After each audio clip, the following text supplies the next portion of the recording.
इन दिनों supreme court के फैसलों ने मोदी सरकार को परेशान करके रख दिया है। आए दिन एक ना एक ऐसा फैसला आ ही जाता है जिससे मोदी जी की नींद उड़ जाती है। अभी एसबीआई को फटकार लगाए हुए मात्र 2 दिन का ही वक्त बीता था कि अब एक और मामला सुप्रीम कोर्ट की दहलीज पर पहुंच गया है और वो है चुनाव आयुक्तों की नियुक्ति का मामला। और ये मामला सुप्रीम कोर्ट में पहुंचते ही इसकी तत्काल सुनवाई की तारीख भी आ गई। कल यानी कि 15 तारीख को इस पर सुनवाई होनी है और खबरें थी और कल ही मोदी सरकार 2 नए चुनाव आयुक्तों की नियुक्ति को लेकर बैठक भी कर सकती है। लेकिन सुप्रीम कोर्ट की सुनवाई से पहले ही मोदी सरकार इतना डर गई कि बैठक की तारीख ही बदल दी गई। अब ये बैठक 15 मार्च नहीं बल्कि 14 मार्च यानी कि आज होगी और आज ही 2 नए चुनाव आयुक्त जो है वो चुन लिए जाएंगे। सबसे पहले खबर देखिए जो कल की खबर थी और कल लिखा हुआ था कि चुनाव आयुक्तों की नियुक्ति को लेकर पीएम मोदी की अध्यक्षता में 15 मार्च को बड़ी बैठक, 2 चुनाव आयुक्तों की नियुक्ति पर लग सकती है मुहर। तो ये कल की खबर थी कि 15 मार्च को बैठक होगी और कल जो है वो मुहर लग जाएगी नियुक्ति पर। इसके बाद आज जो खबर आई वो देखिए, लिखा हुआ है कि आज चुने जाएंगे 2 नए चुनाव आयुक्त। जानिए क्या है नया प्रोसेस, पहले से कितनी अलग।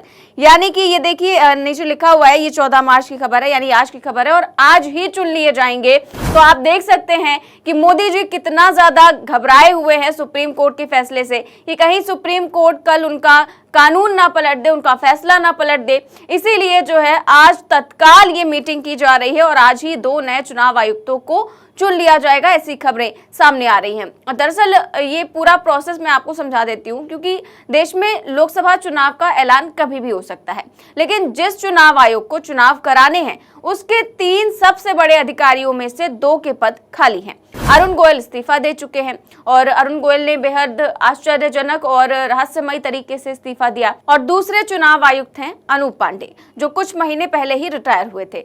यानी कि इलेक्शन कमीशन में अब सिर्फ एक कमिश्नर राजीव कुमार बचे हैं। अरुण गोयल के इस्तीफे के बाद सवाल उठने लगे कि कहीं केंद्र सरकार चुनाव आयुक्तों की नियुक्ति में मनमानी तो नहीं करेगी, सियासी फायदे के लिए किसी अपने आदमी को तो नहीं बैठा देगी। अब इन्हीं आशंकाओं के बीच एडीआर ने सुप्रीम कोर्ट में याचिका दाखिल कर दी और चुनाव आयुक्तों की नियुक्ति को लेकर मोदी सरकार के कानून को ही चुनौती दे दी, जिसकी मांग थी कि नए चुनाव आयुक्त का चयन सरकार द्वारा बनाए गए कानून से नहीं बल्कि सुप्रीम कोर्ट की संवैधानिक बेंच के फैसले के हिसाब से किया जाना चाहिए। ये याचिका जस्टिस संजीव खन्ना के सामने रखी गई, जिस पर संजीव खन्ना ने कहा कि हमें चीफ जस्टिस ऑफ इंडिया की तरफ से मैसेज आ गया है और हम इसे शुक्रवार को लिस्ट कर रहे हैं। शुक्रवार यानी कि 15 मार्च। एडीआर की याचिका में क्या लिखा गया वो भी बता देती हूँ। याचिका में लिखा गया कि चुनाव आयोग के 2 पद खाली हैं। चुनाव आयोग पूरी क्षमता से काम नहीं कर पा रहा है। ये ऐसा समय है जब मार्च में कभी भी चुनावों का ऐलान हो सकता है।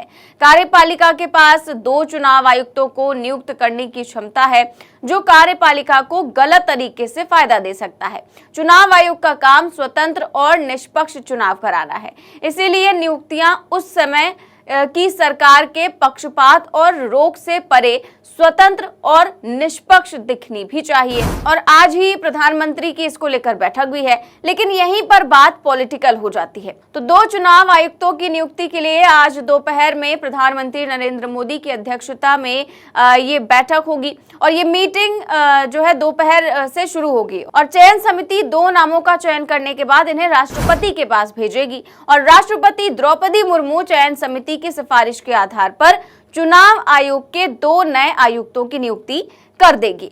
लेकिन पहले ये नियुक्ति कैसे होती थी वो भी मैं आपको बता देती हूँ। दरअसल साल 2023 तक मुख्य चुनाव आयुक्त और चुनाव आयुक्तों को सीधे राष्ट्रपति नियुक्त करती थी, लेकिन फिर 2023 में सुप्रीम कोर्ट के एक निर्णायक फैसले से नियुक्ति के तरीकों में कुछ बदलाव हुए।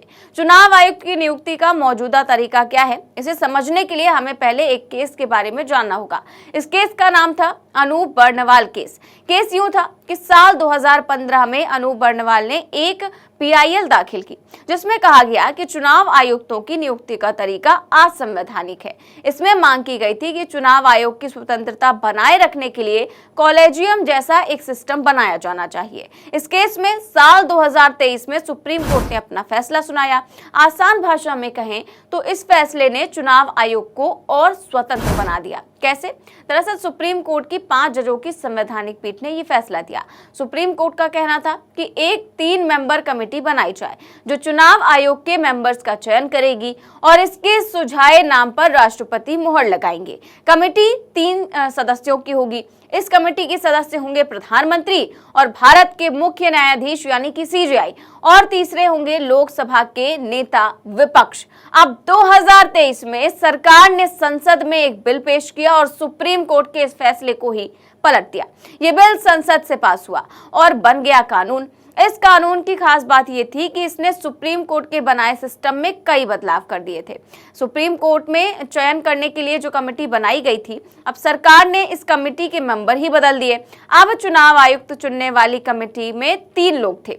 पहले प्रधानमंत्री, दूसरे लोकसभा के नेता विपक्ष और तीसरे कोई एक सरकार का मंत्री, यानी कि सरकार के 2 लोग और विपक्ष का 1। अब 3 में से 2 लोग जिस भी व्यक्ति पर मुहर लगा देंगे उसे राष्ट्रपति मुख्य चुनाव आयुक्त या फिर चुनाव आयुक्त बना देंगे। अब क्योंकि चुनाव आयुक्त को चुनने वाली कमेटी में सरकार के 2 लोग हैं और चुनाव बहुमत से होता है, इसीलिए विपक्ष का कहना है कि नए चुनाव कानून से चुनाव आयोग की स्वतंत्रता कमजोर हुई है। अरुण गोयल के इस्तीफे के बाद से ये मुद्दा एक बार फिर से फोकस में आ गया और कांग्रेस की नेता जया ठाकुर के साथ साथ ADR ने भी सुप्रीम कोर्ट में याचिका दाखिल की और इसमें मांग की गई कि चुनाव आयुक्त की नियुक्ति 2023 में पास हुए नए कानून के हिसाब से नहीं बल्कि अनूप बर्णवाल केस के जजमेंट के हिसाब से होनी चाहिए। अब चर्चा थी कि कानून के हिसाब से 2 नए चुनाव आयुक्तों की नियुक्ति के लिए 15 मार्च को बैठक होगी, लेकिन अब इसे आज ही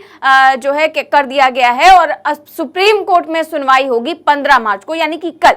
तो ऐसी स्थिति में एक बार फिर से न्यायपालिका और विधायिका में टक्कर देखने को मिलेगी। अब आगे क्या होगा ये तो भविष्य में ही पता चलेगा, लेकिन जिस तरह से मोदी सरकार घबराई हुई है और सुप्रीम कोर्ट की सुनवाई से एक दिन पहले ही बैठक रख ली गई है, एक दिन पहले ही चुनाव आयुक्तों की नियुक्ति जो है वो कर दी जाएगी, तो ऐसे में देखना ये होगा कि कल जब सुप्रीम कोर्ट इस पर सुनवाई करता है तब वो क्या कुछ कहता है। अगर आज ही दोनों चुनाव आयुक्तों की नियुक्ति हो जाती है तो फिर इसके बाद जो सुप्रीम कोर्ट है वो क्या फैसला देता है, क्या मोदी सरकार के फैसले को पलटा जाएगा, क्या कुछ होगा ये तो कल ही पता चलेगा। फिलहाल इस खबर में बस इतना ही। देश और दुनिया की तमाम बड़ी खबरें जानने के लिए देखते रहिए 4 PM न्यूज नेटवर्क। नमस्कार।